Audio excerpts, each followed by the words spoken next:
Numa tarde de domingo, em Boston, nos Estados Unidos, enquanto a maioria dos membros da igreja dormia para o repouso merecido do fim de semana, o professor de uma classe de jovens resolveu ir visitar os seus novos membros.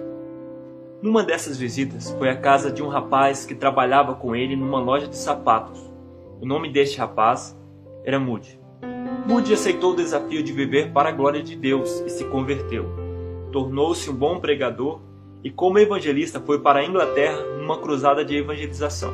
Após pregar em vários lugares, foi convidado para ir à casa de um milionário para pregar para seus familiares e amigos.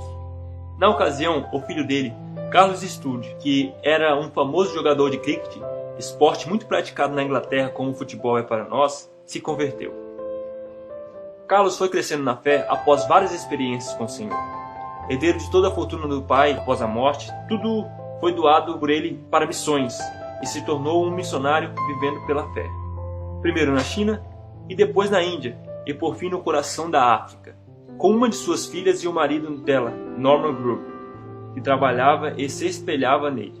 Depois da morte de Sturge, Norman Grubb assumiu a agência missionária e resolveu sair pelo mundo recrutando voluntários. Em 1943 foi aos Estados Unidos e em Minneapolis, numa igreja com apenas 16 membros, lançou o desafio e foi unanimemente aceito.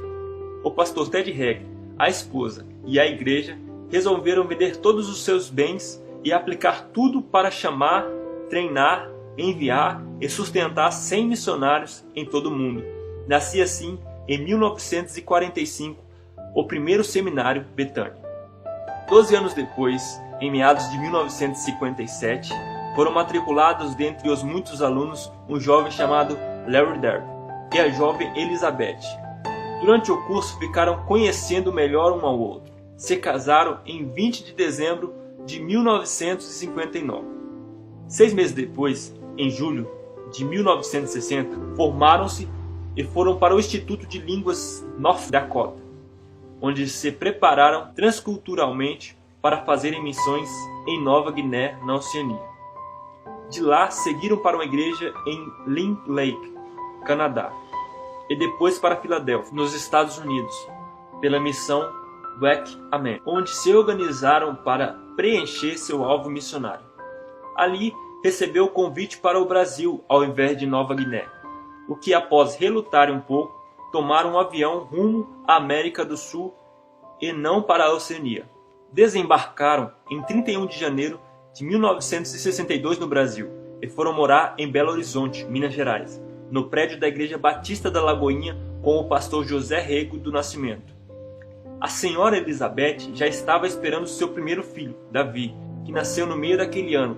2 anos mais tarde, rumaram para Coronel Fabriciano, no interior do estado, onde tiveram o segundo filho, Daniel, em 1964 e em 1969, após o nascimento do terceiro filho, Donald, junto com mais 5 pessoas e 12 galinhas para o seu sustento, iniciaram o seminário Bethânia de Fabriciano, onde permaneceram por 28 anos.